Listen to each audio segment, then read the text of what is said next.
Chimeran threat began in Russia. The origin of the virus is unknown, but its effects were devastating and swift.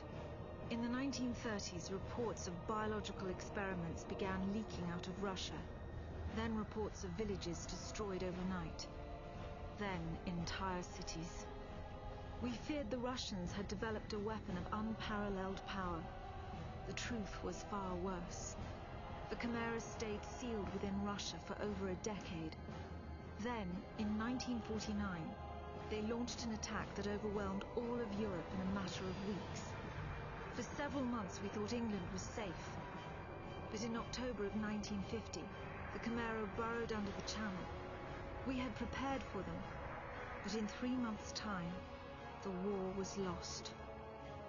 We abandoned the cities to the Chimera and retreated to scattered military bases and outposts.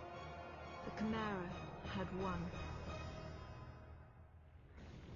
On July the 11th, 1951, the Americans launched an assault on the eastern coast of England. On the second wave of that assault was a sergeant named Nathan Hale. The actions of that soldier have become a matter of both scrutiny and myth. What follows are the known events of his life, from July 11th to July the 14th, the day he was last seen.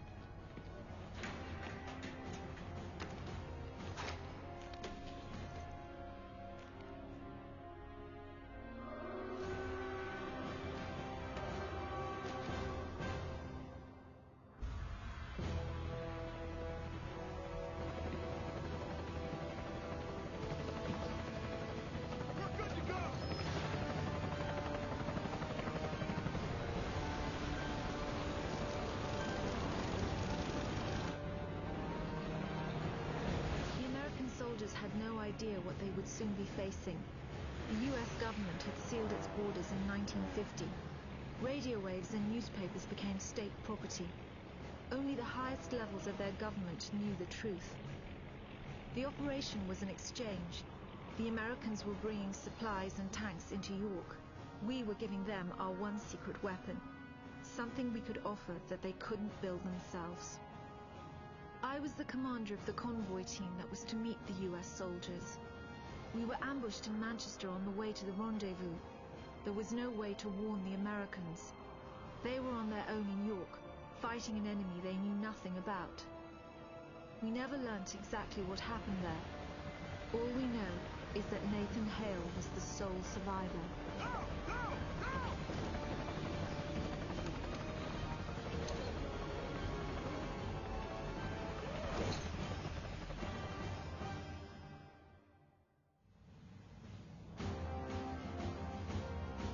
Captain, you seeing this? What the hell is that?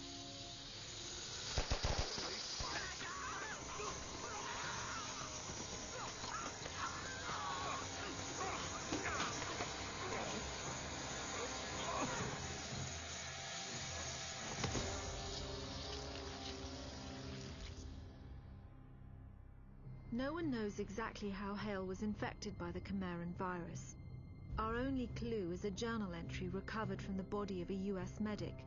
It says that he encountered a number of comatose soldiers in a dry creek bed. One of the soldiers, a sergeant, suddenly woke up. Unlike the other soldiers, his body had no wounds at all. The sergeant refused any kind of medical examination, insisting on catching up to the rest of the company. If that sergeant was in fact Nathan Hale, then he remains the only known person to wake up after being infected. Whether the Chimeran virus mutated within him, or whether his body had an innate resistance to it, remains a mystery.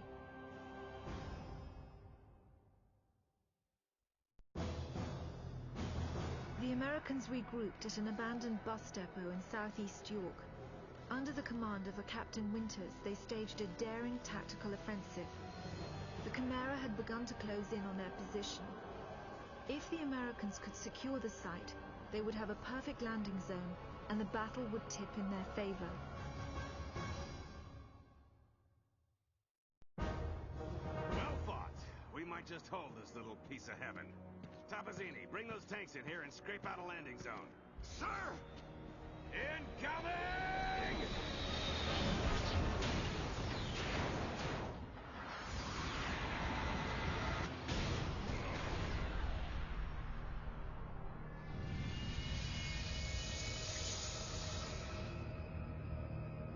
We know from the craters that the Chimera ended the battle by launching spires. There is no defense against a spire attack.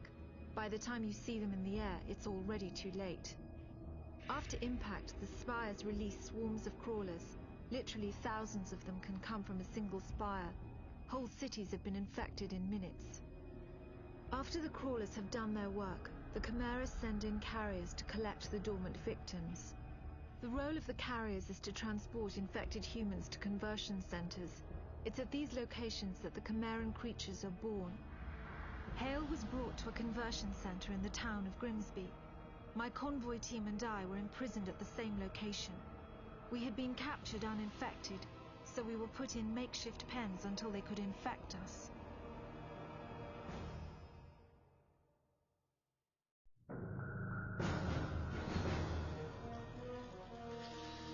Oi, mate! Over here! Over here! Help us! Get us the hell out of here! Hey! Over here! The console! Shoot the console! Bloody hell! Thanks for that. I'm Parker. Hey, Sergeant Hale, 1st Rangers. An American. We thought the Chimera stopped all of you in York. Chimera? Those creatures. Oh, you jammed it.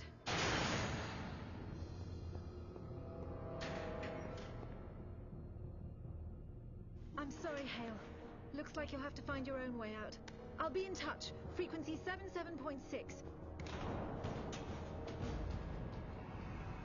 It was strange enough that a lone American soldier was walking around a Chimeran conversion center. But it was his eyes that were most disturbing. They showed unmistakable Chimeran traits. It was subtle, but it was there. Whoever Nathan Hale was, he wasn't entirely human.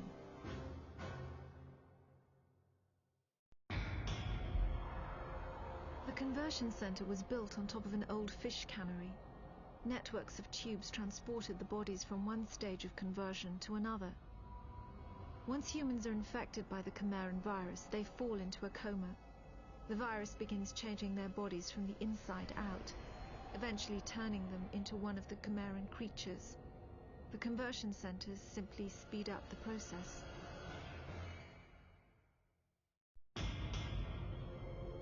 During the second phase of the conversion process, the humans are wrapped in cocoons. This accelerates the final stages of the conversion. What emerges from the cocoon is determined by the strain of the virus. Each Chimeran creature is created by a separate strain. What we call hybrids, the ones that most closely resemble humans, have the shortest gestation period. The more beastly creatures take months to create and are made from multiple human bodies.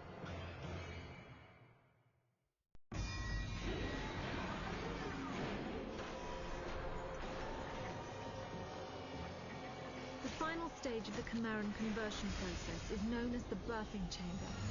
The cocoons are opened and new Chimera are born.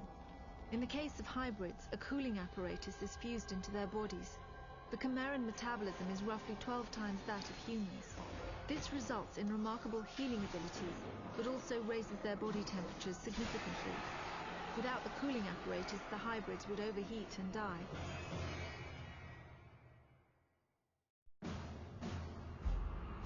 I was able to make it to the surface and summon a rescue.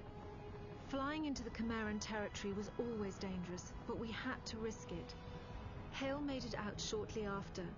I looked for any further signs of conversion. Fever, nervous movement, paranoia. There was nothing. Just the gold-colored eyes.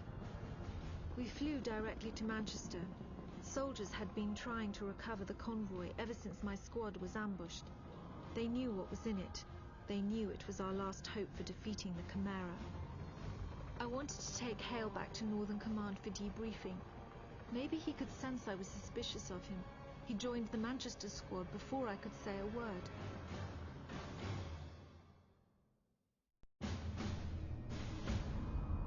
The convoy was stranded on the west side of Manchester. The site was guarded by stalkers, so the only route in was on foot. A radio message from Hale's squad said they were entering Manchester Cathedral. The cathedral was a field hospital during the war. It was abandoned in a hurry and still had some supplies and ammunition. Unfortunately, it was also a breeding ground for some of the lower forms of Chimera.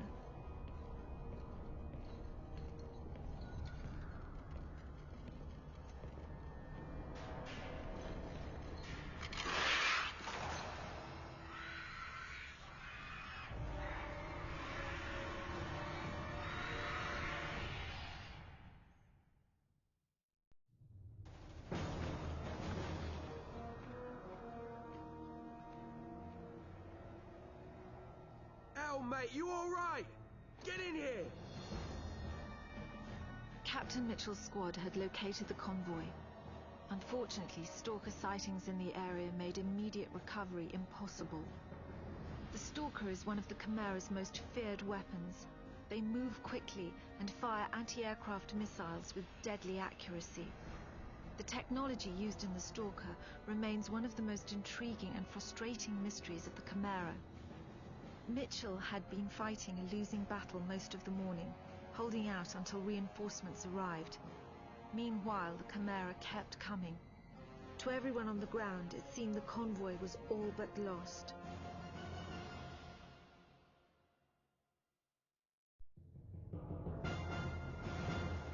Mitchell to command.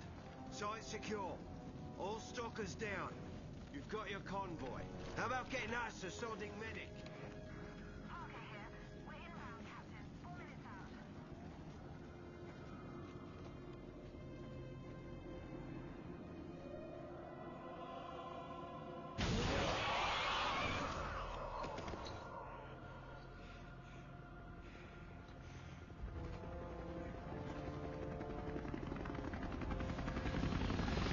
I picked up Hale after the mission.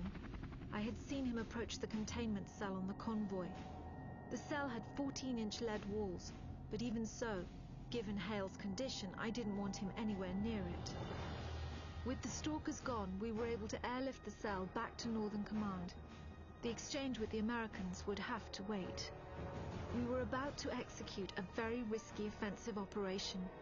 The Chimera had been using a network of underground tunnels to attack undetected. The tunnels formed a nexus in Nottingham, and if we sealed them off, we would at least briefly have the upper hand.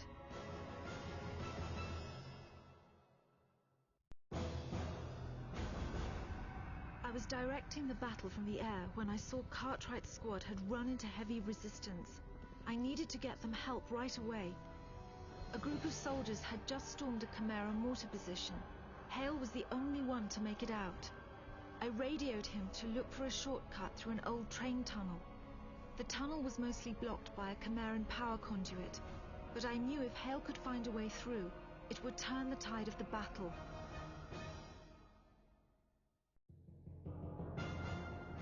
Lieutenant Cartwright, sir. If you've come looking for a fight, you found the place. It seems the Chimera are up to something more than just digging tunnels. Say, look here. Who brought the yank?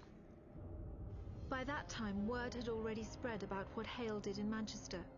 However, Cartwright wasn't the type to be easily impressed, especially by an American.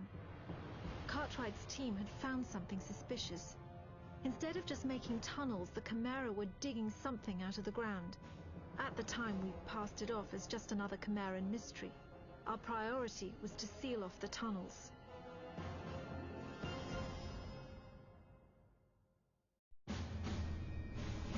The Nottingham operation was a success. I sent the troops back to Southern Command for a well-earned rest. I was taking Hale to the Intelligence Division at Northern Command for debriefing. I radioed Northern Command on our approach. No response. As we landed, I could already sense the worst. The whole place was deathly silent.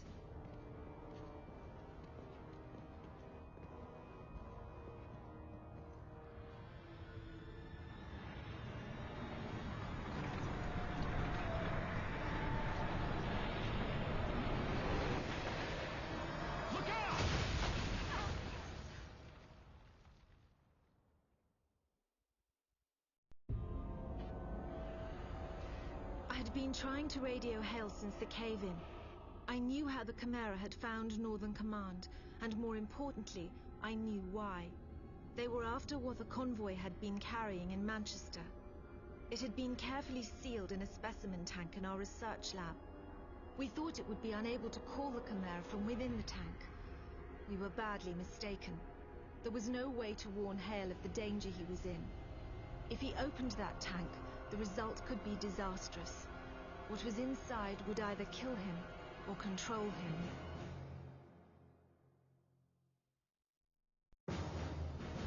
I knew Hale would eventually find the map room. Everything we had learnt about the Chimera in the past 2 decades was in there. We had maps of the Chimera invasion spreading through Russia, autopsy records of Chimeran creatures, charts of the death tolls across Europe. These were numbers we didn't even disclose to our own soldiers.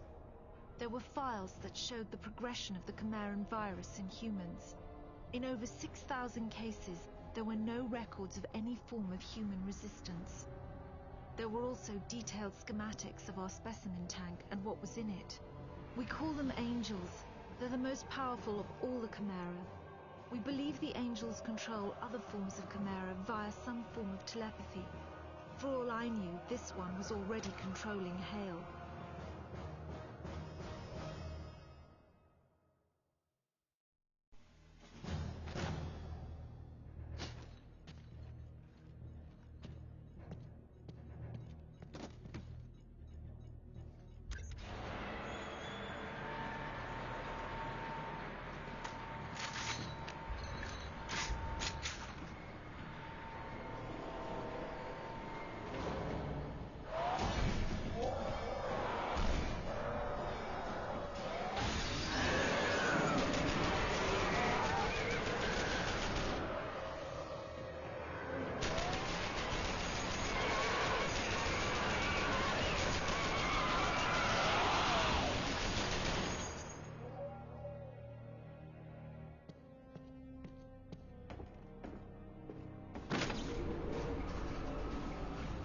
I'd almost given up hope of him surviving when I saw Hale coming up in the lift. I could tell from his face that he had found the Angel. There was no point in asking. If he was alive, then the Angel was dead. Hale was starting to show more effects of the conversion process. His movements had the unnatural quickness of the hybrids. Judging from the bullet holes in his uniform, he had acquired their healing capabilities as well. We had tracked the Chimera leaving Northern Command to a gorge in Somerset. Cartwright led a squad of soldiers after them.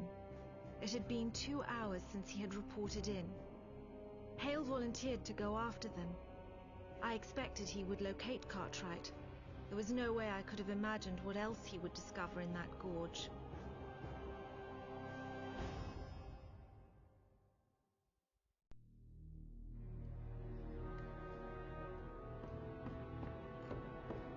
Come on, we gotta move. Give it a moment. Cartwright was the best soldier in my command. Nothing got past him. He must have known Hale was infected when they first met in Nottingham.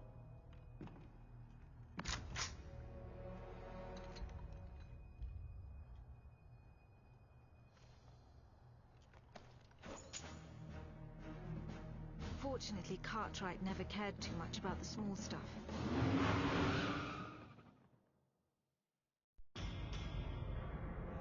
The Chimera tend to establish themselves near large population centers.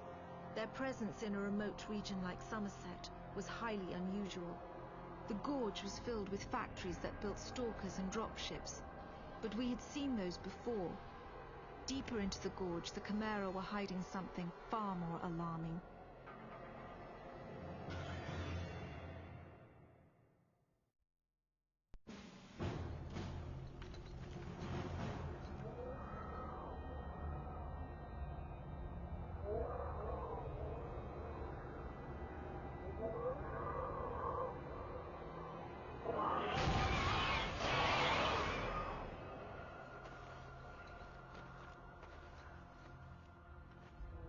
Are you all right?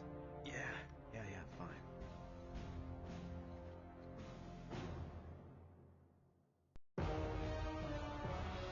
Hale and Cartwright had discovered the key to the entire Chimeran strategy. The tower they found had not been constructed. It had been excavated. That single fact changed everything we knew about the Chimera. Leaving Somerset, they must have noticed the power conduits radiating from the tower behind them. We believe this discovery is what inspired Hale's fateful actions later that day. The drive to Southern Command would have taken at least an hour, time enough for the Chimera to launch a strike force.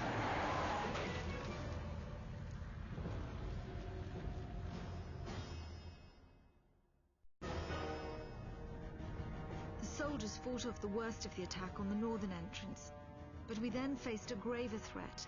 The Chimera had infiltrated the hangar on the south side. If we didn't get the planes out safely, then all would truly be lost. Get to the hangar!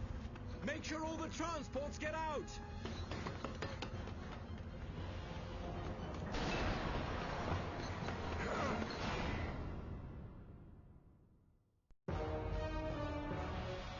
The soldiers were finally able to fight off the Chimera in the hangar. We ferried the survivors up to a rendezvous point in Cardiff, 20 miles west. I stayed at the base to finish loading what supplies we could. Chimeran Goliaths were already approaching Southern Command. A Spire attack seemed inevitable.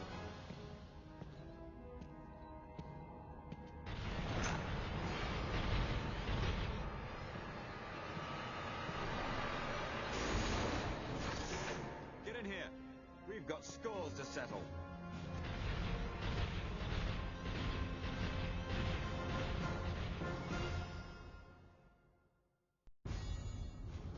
Southern Command was lost. More than half our troops were lost with it. If not for the heroism of Cartwright and Hale, many more would have been killed, myself included. We were flying the survivors to a makeshift camp in Cardiff. Despite my insistence, Hale refused to board the last plane. The last time I saw Hale, he was looking over a map Cartwright had given him. I learnt later that it detailed the known paths of the power conduits. The conduits only run above ground for a short distance before burrowing deep into the Chimeran tunnels. Entering those tunnels is nothing short of suicide. Nevertheless, I believe that is exactly what Hale did.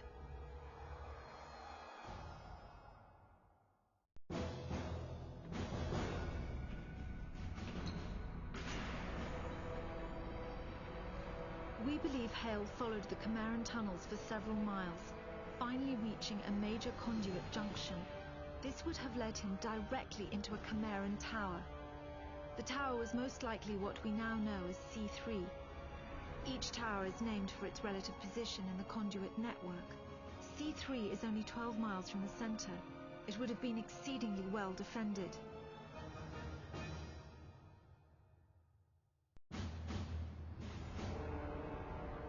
We had been at Cardiff for several hours when I received a radio message from Hale.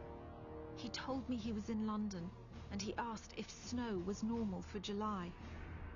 He described a tower in the middle of London, one far bigger than that which they had found in Somerset, and with power conduits emerging in all directions. He said, if we destroy the tower, we destroy the Chimera. For all I knew, Hale was completely mad. And even if what he was saying was true, we had no idea how to destroy the tower. But there was one new factor working in our favor. I had been able to contact the Americans, and they had joined forces with us in Cardiff. I decided to gamble that Hale was right. I convinced the Americans to help launch a full assault on the tower. We were bringing everything we had to London. I was counting on Hale to clear out a landing zone. If he couldn't take out the stalkers, the mission would be over before it began.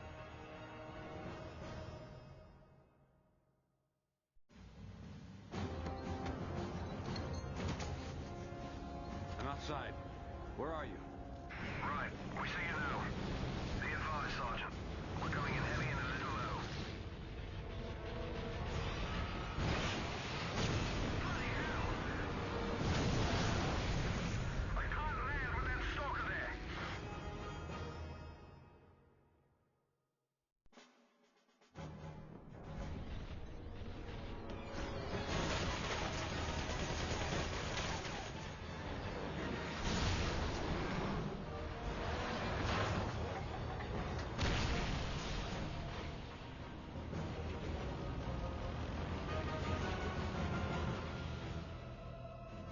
forces arrived in London nearly unscathed. It was hard not to stare in awe at the tower. We had only fled London 6 months earlier, and now it was almost unrecognizable. The whole city was covered in snow. I knew the Chimera thrived in cold weather, but it was hard to fathom how they might actually be altering the climate itself. The power conduits, the snow, and the tower had to be related in some way. There was no time to think about it. Their armies were already guarding the tower, and more would be coming. We set the tanks up in assault formation and started across Tower Bridge.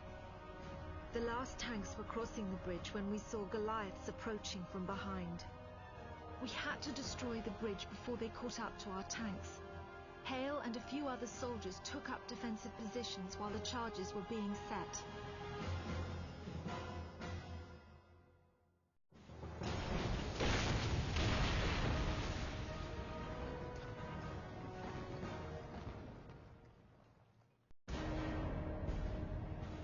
The outlook of the battle was growing bleaker by the second. Our tanks had killed legions of Chimera, but still they poured out of the tower. The Chimeran forces were holding us in check, while their Goliaths closed in on Southwark Bridge. With Tower Bridge destroyed, there was no possibility of retreat. The team I sent to destroy Southwark Bridge was not responding. It would only be a matter of time before we heard the spires in the air.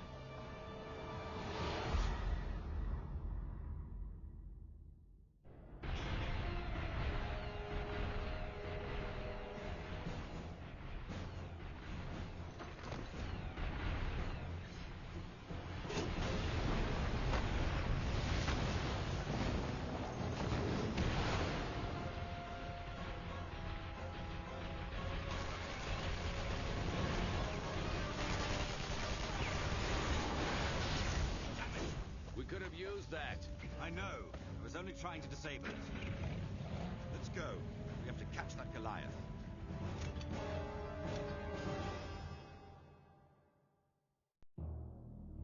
Not bad shooting, I'd say. Considering I was hit and all. You go ahead. I'll cover this entrance.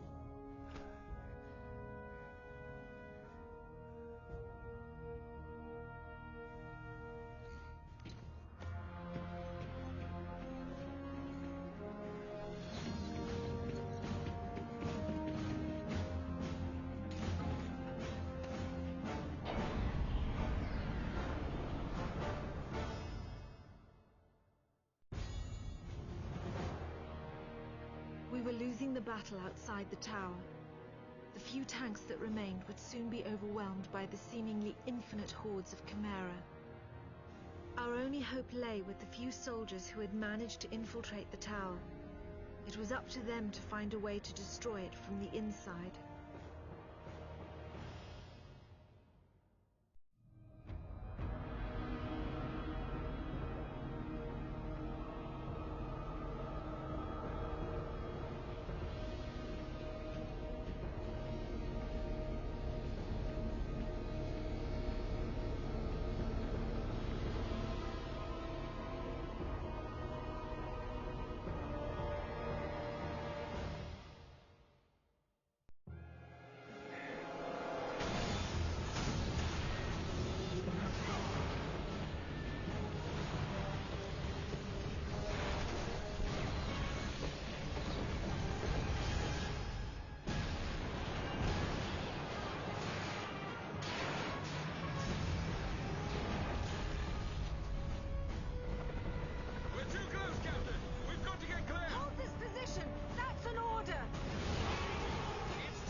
As the tower fell, Chimeran creatures began to shriek and writhe on the ground. They died within minutes. We believed they were simply unable to survive the loss of the angels. The significance of our victory in London wasn't understood for several days. The reactor meltdown caused a chain reaction that destroyed all the towers in the network. At least in Britain, the Chimera were defeated. We have investigated the ruins of 5 towers so far. As we attempt to reverse engineer the complex technologies we find, the mystery of the Chimera only deepens. With combat subsided, the soldiers have been searching the rural villages for survivors. So far, we found 921 hiding in bunkers and basements, 78 of them children. Cartwright's youngest daughter, Angela, was among them. As for Nathan Hale, his body was never recovered. He was presumably incinerated inside the tower. The American military lists him as killed in action, July the 14th, 1951. A part of me still believes he might have escaped somehow. I even thought I heard his voice on the radio just after the tower exploded. I'll never know for sure.